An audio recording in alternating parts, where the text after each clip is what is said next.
It's been over 30 years since South Africa declared freedom in 1994, a new dawn, a rainbow nation. But 3 decades later, the promise of unity feels fragile. Racial tensions still flare in politics, on social media, in schools, and even in workplaces. So why does a country that ended apartheid still feel so divided? The short answer, because political freedom arrived, but economic equality didn't.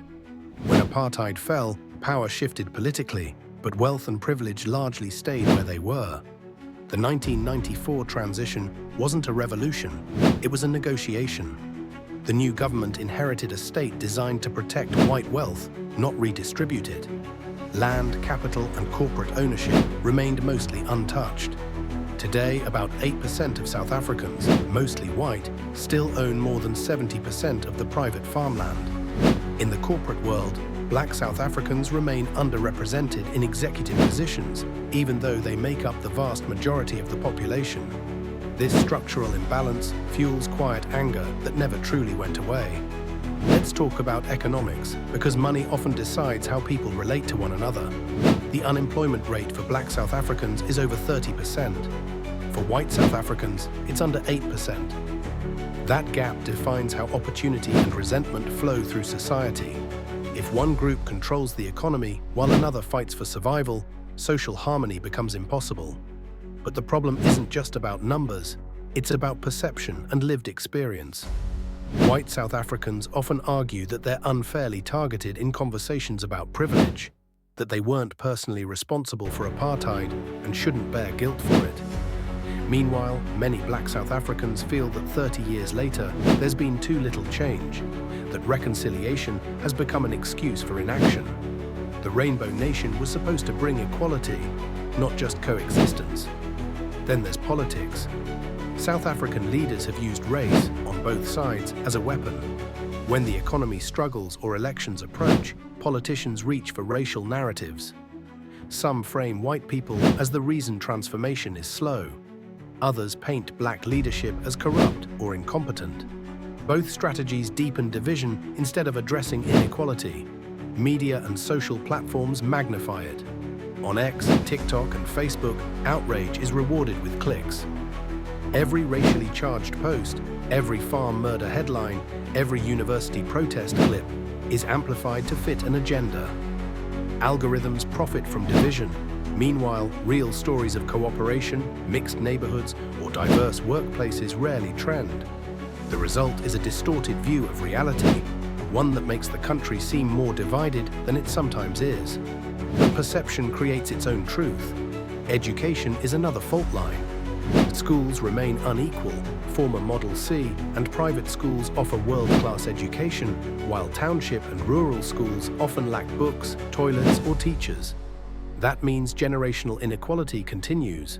A Black child born poor today is statistically more likely to stay poor, not because of laziness, but because opportunity is still not equal. Land reform and empowerment programs meant to fix this often stalled. The Black economic empowerment policy was designed to increase Black participation in business. But decades later, critics say it's benefited a politically connected few rather than the masses. Ordinary South Africans, Black, white, or colored, see the same story. Corruption at the top, frustration at the bottom. And so, resentment grows. Whites feel blamed, Blacks feel betrayed, both feel unheard. Culture also plays its part. South Africa isn't one culture. It's a mosaic of 11 official languages and dozens of ethnic groups. Apartheid weaponized that diversity to divide people. Today, unity still feels fragile because identity is tied to survival, not celebration. When resources are scarce, tribalism and race politics return. Even younger generations, those born after 1994, are now asking tough questions. They're angry that the dream of equality feels delayed. They see old patterns repeating, politicians enriching themselves, the poor getting poorer, and racial debates replacing real problem solving. They don't want slogans like Rainbow Nation. They want fairness in hiring, housing, education, and justice. So what would it take to change this? First, honesty. South Africa can't heal if it pretends race no longer matters. The economic system still favors a minority, and until that changes, resentment will remain. Second, leadership. Not the kind that weaponizes race, but the kind that builds across it. Real transformation isn't about guilt or revenge, it's about opportunity and justice. Third, accountability, across all races. White South Africans must recognize how privilege still operates. Black elites must stop exploiting race for political gain while doing little to help the poor. The system isn't broken because of one group, it's broken because too many people profit from its divisions. And lastly, empathy. Ordinary people, black, white, colored, Indian, have more in common than they realize. They all want safety, education, dignity, and jobs.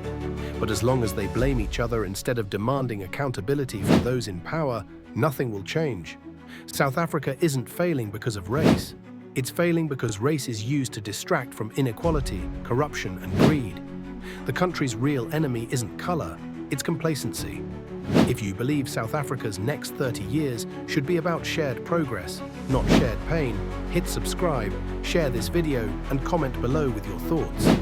The conversation must continue, because truth heals only when it's spoken.